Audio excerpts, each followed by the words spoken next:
सास की 3 बहुएं थी। बड़ी का नाम चंबेली, दरमियानी बहू का नाम परीहा और छोटी बहू का नाम तूबा था।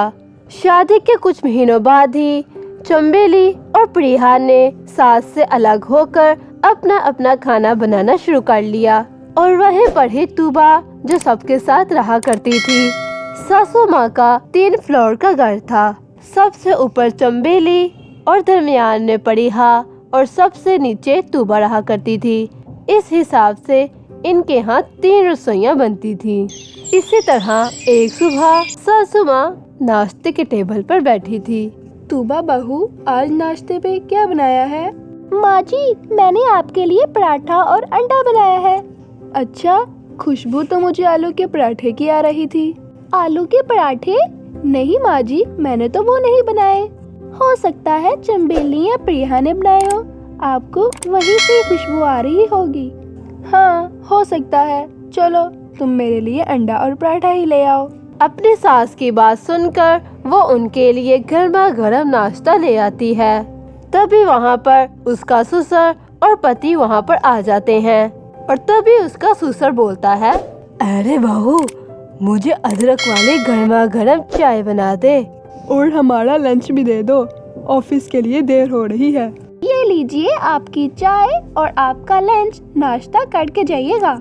हाँ ठीक है। इस तरह कहकर वो फटाफट से नाश्ता करता है और ऑफिस के लिए निकल जाता है।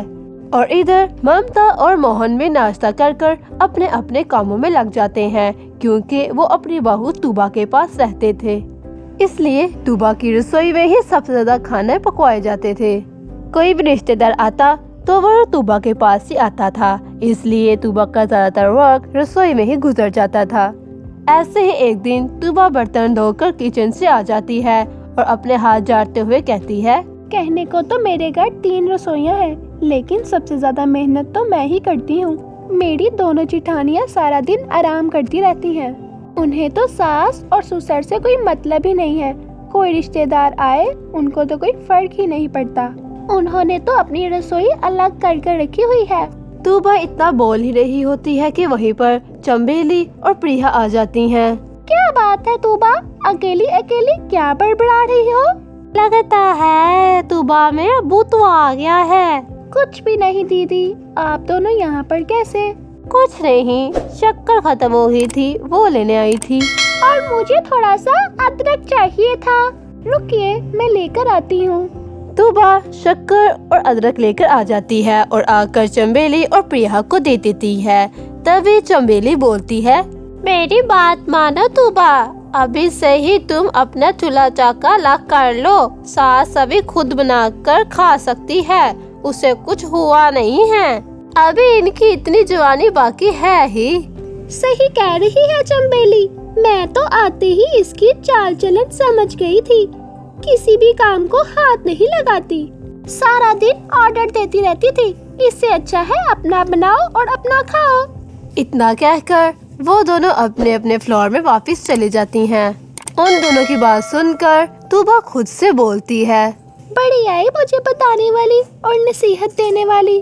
क्या करना है और क्या नहीं, इनसे पूछने की मुझे कोई जरूरत नहीं है। मुझे अपनी रसोई अलग करनी होगी तो मैं बाद में देख लूंगी। इनके बहकावे में आने की कोई जरूरत नहीं। इतना बोलकर तूबा दोनों की बातों को इग्नोर कर देती है और घर के कामों में लग जाती है। वक्त गुजरता जाता है, इसके साथ साथ सास और ससुर की डिमांड्स भी बढ़ती जाती हैं। कभी इनका मीठा खाने को मन होता और कभी तीखा खाने को मन करता। तूबा कभी इनके लिए समोसे, दही बल्ले, चना चाट और कभी कुछ बनाती रहती और वो लोग भी घर में ये चीजें बनवाते रहते। एक दिन मोहन तूबा से बोलता है, अरे बहू, आज मेरा दही बल्ले खाने को दिल कर रहा है, बना देगी क्या? जी पिताजी, जरूर बना दूंगी। और तुम मेरे लिए चना चाट बना देना, तुम्हें पता ही है कि बाहर से खाकर मेरा पेट खराब हो जाता है। सास ससुर की फरमाइश पूरी करने के लिए तूबा रसोई में वापस चली जाती है। वो देखती है कि ये चीजें बनाने के लिए घर में प्याज तो है ही नहीं। तूबा प्याज लेने के लिए परीहा के फ्लोर में चली जाती है, जहाँ पर वो आराम से बैठकर चंबेली से बातें कर रही होती है। और उसका पति रसोई में खाना बना रहा होता है। तभी तूबा बोलती है, दीदी आप मुझे थोड़ा प्याज दे सकती हैं? थोड़ा जल्दी चाहिए था। हाँ हाँ क्यों नहीं, अभी देती हूँ। क्या बात है तूबा, प्याज का इस वक्त में क्या काम है?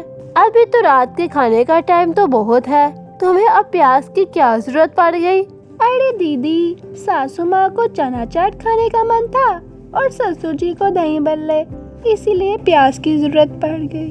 अरे तूबा, तुम्हें कितनी बार समझाया है कि सास ससुर की जान छोड़ दो, हमें ही देख लो, हम आराम से बातें करते हैं यहाँ बैठकर, ज्यादा बर्तन भी नहीं गंदे होते, और जब हमारा मन ना करे तो हमारे पति ही हमारे लिए खाना बना देते हैं और यहाँ फिर हम ऑर्डर कर लेते हैं, और तुम हो सास ससुर की फरमाइशों को पूरा करने में लगी रहती हो।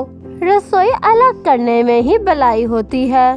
प्रिया की बात सुनकर तूबा प्याज लेकर नीचे आ जाती है, जिसके बाद वो दही बल्ले और चना चाट बनाकर अपने सास ससुर को दे देती है।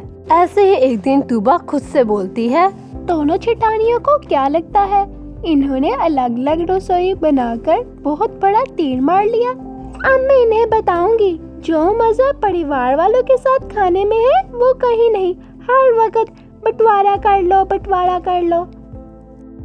इसी तरह एक शाम जब चंबेली और प्रिया डिनर के लिए बाहर गए होते हैं तो तूबा जाकर बारी बारी इनके फ्लोर में जाती है और इनके सिलेंडर से गैस निकाल देती है और फिर खिड़की खोलकर रख देती है और सिलेंडर बंद कर देती है और फिर जल्दी से नीचे आ जाती है।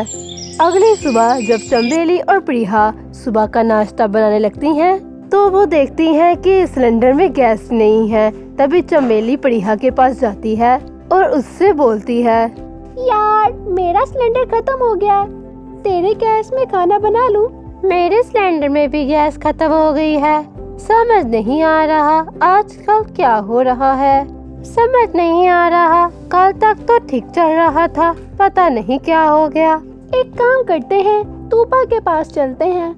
चंबेली और प्रिया नीचे तूबा के पास चली जाती हैं। वहीं पर तूबा सभी को नाश्ता दे रही होती है। तूबा के नाश्ते का खाना सुनकर चंबेली और प्रिया का दिल जाग जाता है। तभी उन दोनों को देखकर ममता बोलती है, आज धरती का चांद जमीन पर कैसे आ गया? तुम दोनों यहाँ पर क्या कर रही हो? सिलेंडर खत्म हो गया। जाकर भरवा कर लाओ ना, यहाँ पर क्या कर रही हो? माँ जी नाश्ता बनाना था ना, इसलिए। जी माँ जी, अगर आप इजाजत दें तो आपकी रसोई में नाश्ता बना लें। बिल्कुल भी नहीं, जाकर ऑनलाइन ऑर्डर कर लो, बहुत पैसे हैं ना तुम्हारे पास, अपनी अलग अलग रसोई बना सकती हो, खाना बना सकती हो, क्या बाहर से ऑनलाइन नहीं ऑर्डर कर सकती?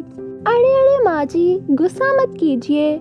आइए चंबेली भाभी और प्रिया भाभी, मैंने आज नाश्ता ज्यादा ही बनाया है, आप दोनों बैठिए और खाइए। चंबेली और प्रिया फटाफट से कुर्सी में बैठते हैं और नाश्ता करती हैं। इतने टाइम बाद सब इकट्ठे होकर खाना खा रहे होते हैं। चंबेली और प्रिया दोनों को भी बहुत अच्छा लगता है। दिन गुजर जाते हैं। तूबा रोजाना कुछ ऐसा करती कि दोनों को नीचे आकर खाना खाना पड़ता और फिर सब इकट्ठे होकर खाना खाते थे और वह दोनों तूबा के साथ रसोई में खाना बनाने में भी मदद करती थी। ये सब कुछ ममता देखकर दोनों से एक दिन कहती हैं, क्या बात है, अब तुम दोनों को अपनी रसोई का खाना अच्छा नहीं लगता क्या? जो रोज रोज नीचे आ जाती हो, तुम दोनों को तो बहुत शौक था ना अलग अलग खाना बनाने का, अब क्या हुआ?